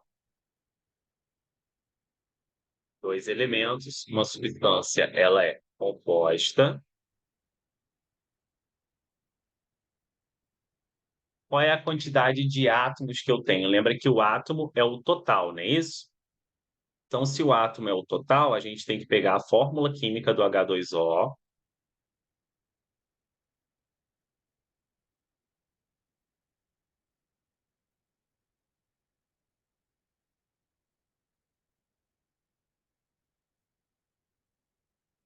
e ver o total de átomos. Não ter nada aqui no oxigênio é a mesma coisa que ter um.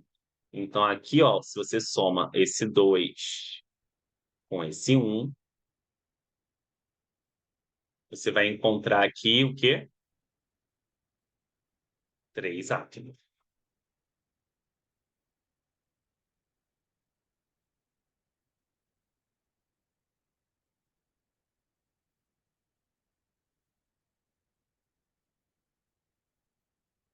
Então, vamos ver qual é a alternativa. É uma substância composta com 3 elementos? É uma substância composta com 2 elementos. Então, letra E de escola. Vamos lá, caminhando para a sexta questão. Em uma proveta de 100 ml foram adicionados 25 ml de tetacloreto de carbono, CCl4, 25 ml de água destilada e 25 ml de tolueno. A seguir, foi adicionada uma pequena quantidade de iodo ao sistema. O aspecto final pode ser visto na figura a seguir. Pode-se dizer que, o que a gente tem aqui?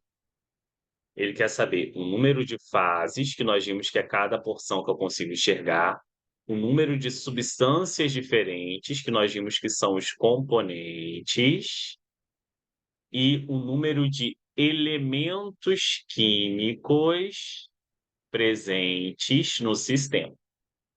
Então, o número de fases, gente, ó, isso aqui é uma fase, correto?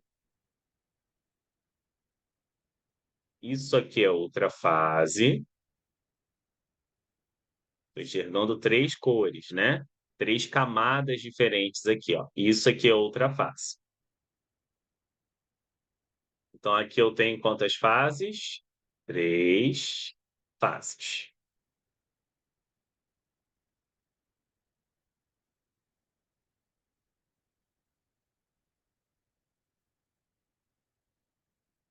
Certo?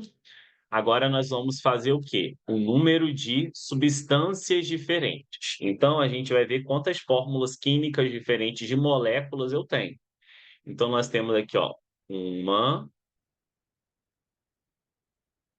A gente tem a água aqui, ó, que seria a nossa segunda. E a gente tem o CCl4, que seria a nossa terceira. E percebam que iodo que está aqui é o mesmo iodo que está aqui. Então, é a mesma substância. Então, toma cuidado. Então, aqui nós vamos ter o quê? 4 substâncias diferentes.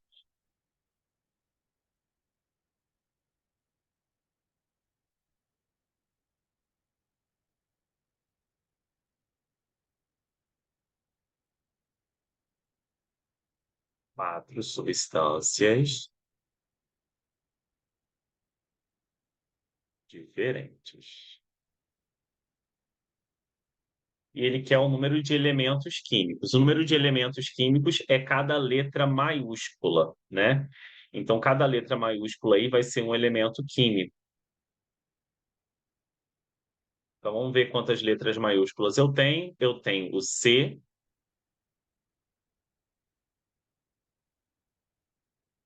Ai, gente, vocês me perdoem, porque o computador está muito lento, galera.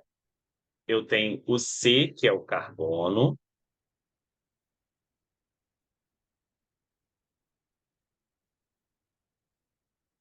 Eu vou ter o H, que é o hidrogênio.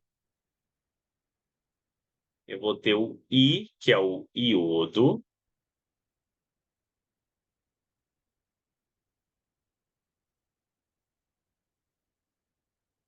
E eu vou ter o O, que é o oxigênio.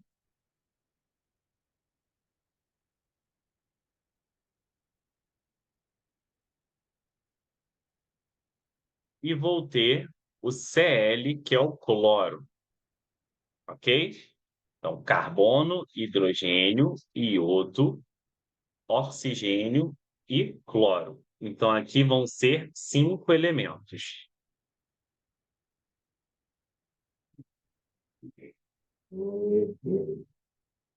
5 elementos.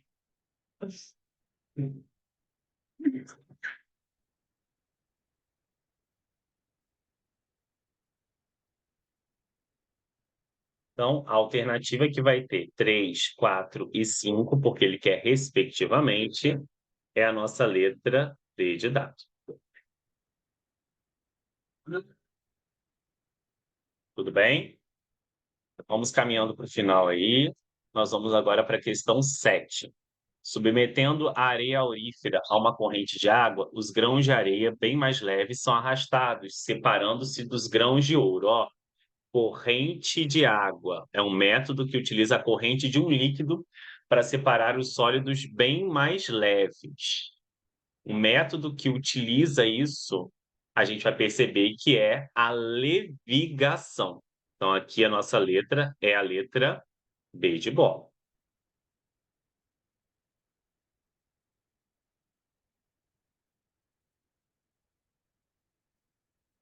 Vamos para a próxima, questão de número 8. Estamos caminhando aí para 10.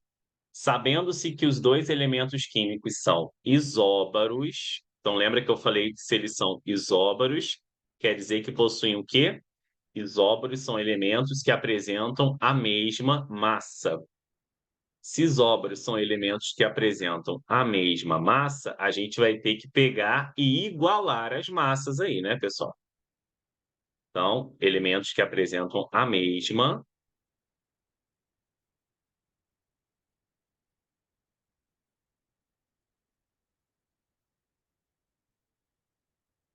massa.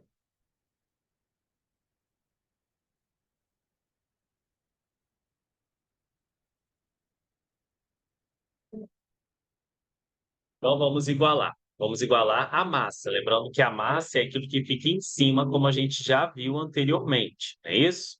Então, quer dizer que 6x. Eu vou tentar recompartilhar a tela para ver se fica um pouquinho mais rápido, tá? Só um momento, galera. Vamos ver se melhora um pouco, porque não é o habitual ficar lento assim.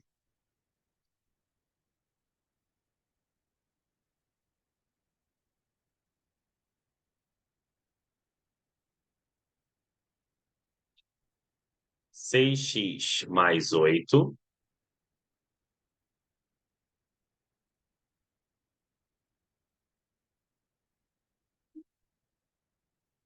Gente, me dê paciência.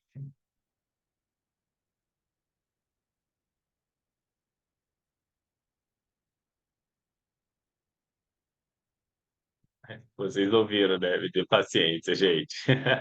Tá difícil. Vamos lá. 6x mais 8 vai ser igual aqui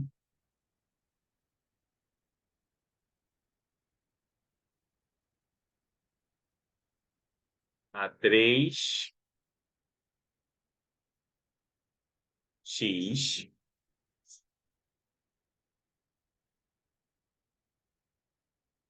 mais. Tá demorando muito, gente. Primeira vez que isso acontece. Computador super novo. 3x mais 20. Então, o que que eu vou fazer aqui? O que eu vou fazer aqui é o seguinte. Eu vou pegar, vou continuar com 6x aqui desse lado, vou passar o 3x para lá negativo, né?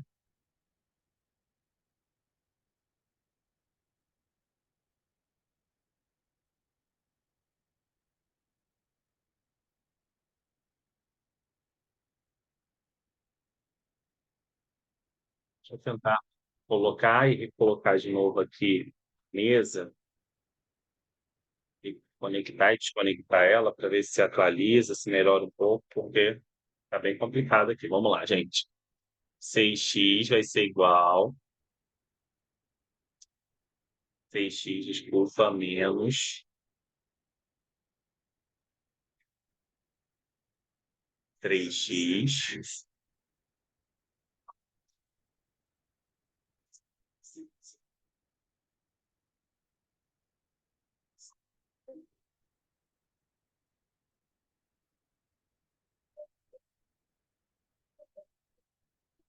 Isso vai ser igual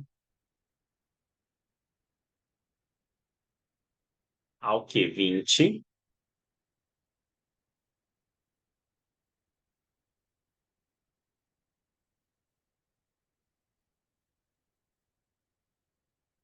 menos 8.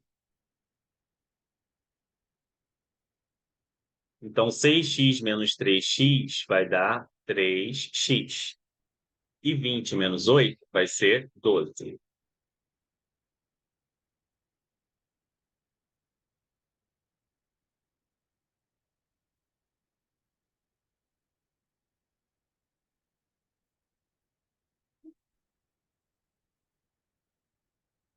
Tá bem complicado, hein, galera? Ainda bem que já tá no final.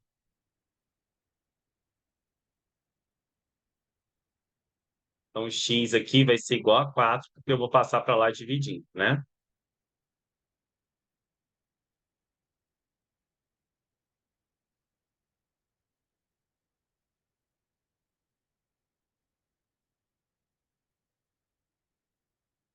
Bom, agora que eu sei o valor de x, é só eu substituir. O que que ele quer? Ele quer o número de nêutrons de U e ele também quer aqui o número atômico de T.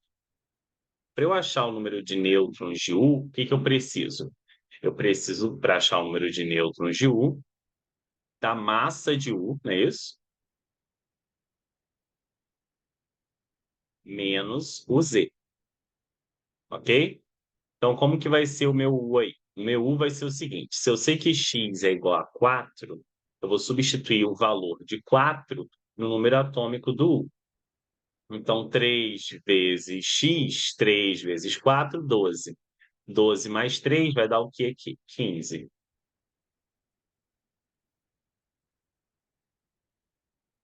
E aqui na massa, 6 vezes 4, 24. 24 mais 8, 32. Então, para eu achar o número de nêutrons de U, que é o que ele quer primeiro, N vai ser igual ao que aqui? A massa, que é 32, menos 15.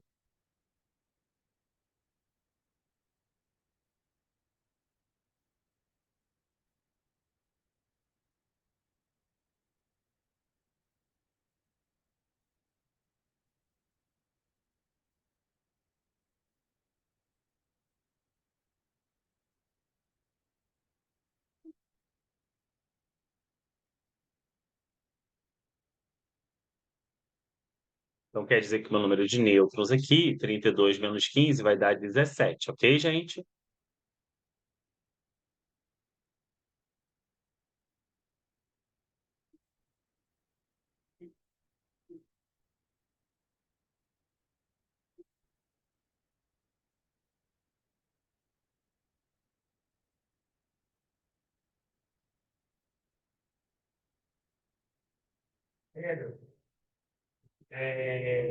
Agora nós vamos pegar e calcular o número atômico de T.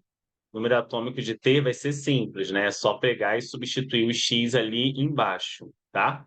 Então, o número atômico de T vai ser 2 vezes 4, 8. 8 mais 8, 16.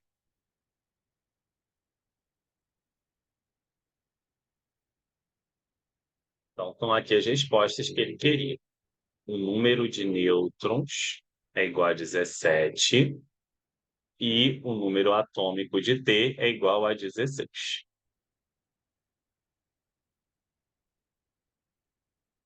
Que seria a nossa letra E,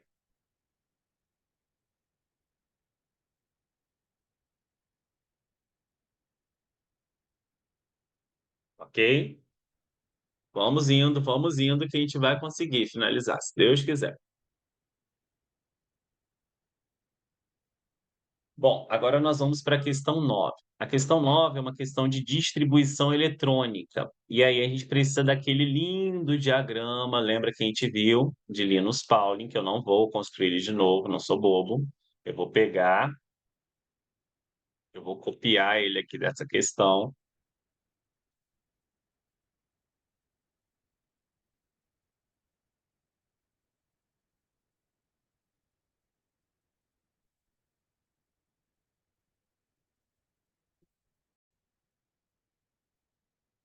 Então, vamos lá, galera. Vamos terminar essa questão 7 aí, tá? Então, quero fazer a distribuição de 22 elétrons. Ó, os implantes dentários estão mais seguros no Brasil e já atendem às normas internacionais de qualidade. O grande salto de qualidade aconteceu no processo de confecção de parafusos e pinos de titânio, que compõem as próteses. Feitas com ligas de titânio, essas próteses são usadas para fixar coroas dentárias, aparelhos ortodônticos e dentaduras nos ossos de mandíbulas e do maxilar. Considerando o número atômico do titânio igual a 22, sua configuração eletrônica será, então nós vamos utilizar esse diagrama aqui, correto? E aí, utilizando esse diagrama, a alternativa correta aí, como vocês estão percebendo, é essa letra aqui, ó, a letra D, ok?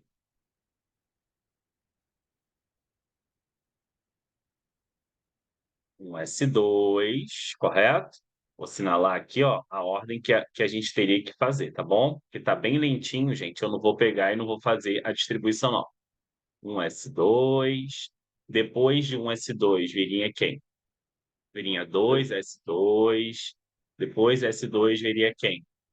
Dois P6, depois de dois P6 viria quem? Três S2, depois de três S2 viria quem? Três P6,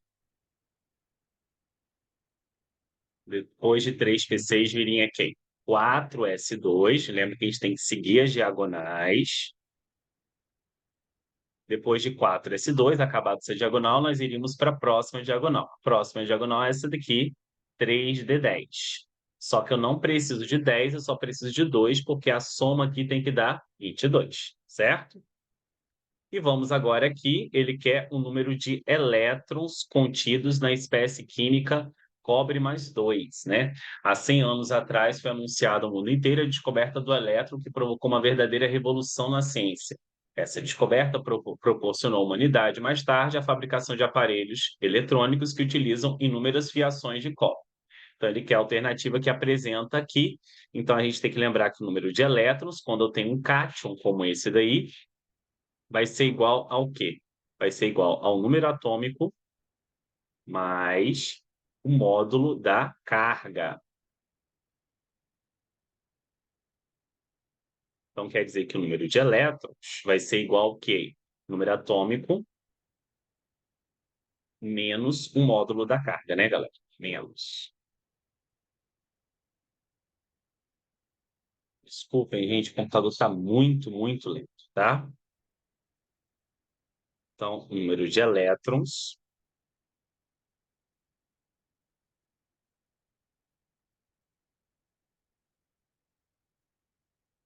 é igual ao número atômico menos o módulo da carga. Então, o número de elétrons vai ser igual ao número atômico, que é 29,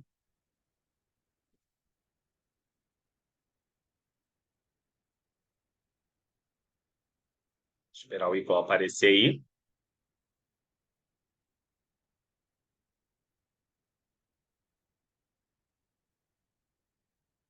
29 menos o módulo da carga, que é 2. Então, o número de elétrons vai ser igual a 27. Lembra que isso é para cátions, tá ok? Cátion é quando eu tenho aquele cara que perdeu elétron.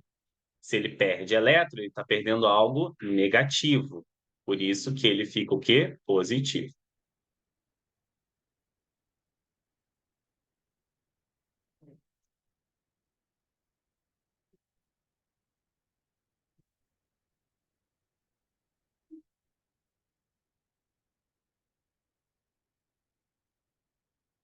Ok? Então, a alternativa aí seria a nossa letra B de bola. Espero que vocês tenham gostado dessa videoaula. Desculpa se no final aí ficou bem lenta a correção dos exercícios, tá? Tenha uma boa preparação para a recuperação. E é isso aí, galera. Tchau, tchau.